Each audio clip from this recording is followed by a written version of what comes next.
I think this is a very interesting group. Looking at maybe what Portugal, Ghana, Uruguay, and and South Korea have been up to during the qualifiers.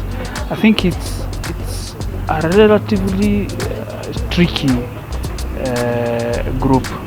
Looking at Portugal are of course the favorites, and Uruguay could prove a problem for them. South Korea, they're being taunted as the giant killers, going by the win they had, I think 4 years ago or 8 years ago against Germany. They beat the Germans 2-0. So I think it's quite a competitive group. Yeah.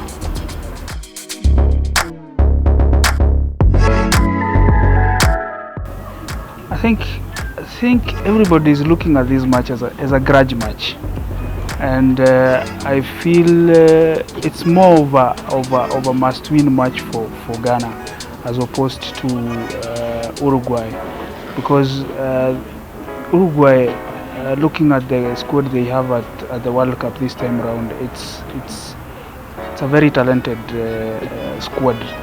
Whereas when you look at the Black Stars, they have been on a rebuild.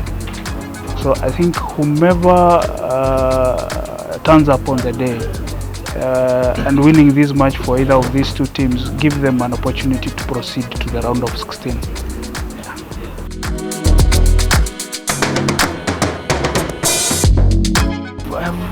I've not looked at South Korea on the perspective of Son alone.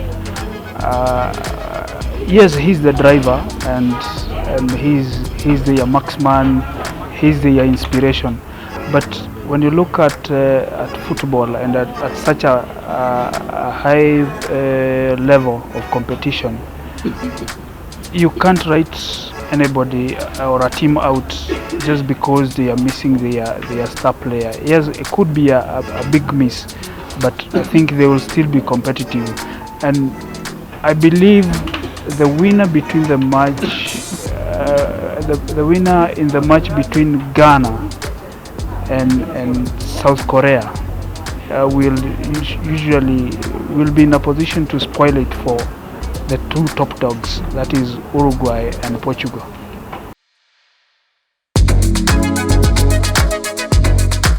I think in this particular group, I think they are the favorites to proceed, save for the fact that Uruguay might complicate matters, or they complicate matters themselves for failing to not turn up when the deal is a little bit tricky.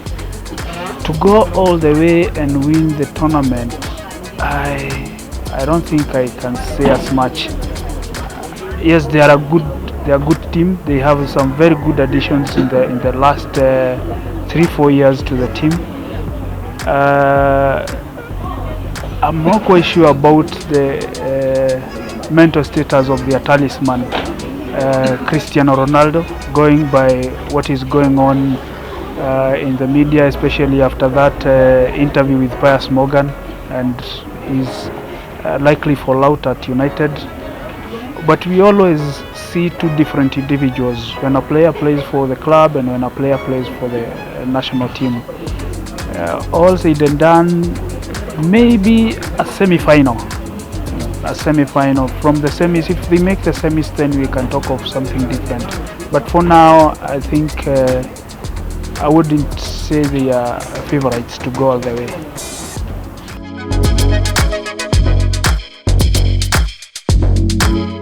Yes, I might predict a big upset, because not very many people are talking about Ghana, and like I said, they have been on a rebuild. If you look at the caliber of players they have, the young talents they have brought into the team, they have some players who were eligible to play for other countries. and I think their coach did a very good job in convincing these boys to come and play for the Black Stars. I think if they can put their act together, I think they can go toe-to-toe with Portugal, Uruguay and South Korea. Remember, Ghana have beaten Portugal before. I think they knocked them out during the 2014 round of 16, where I think Portugal fell 2-1 to Ghana. Yeah.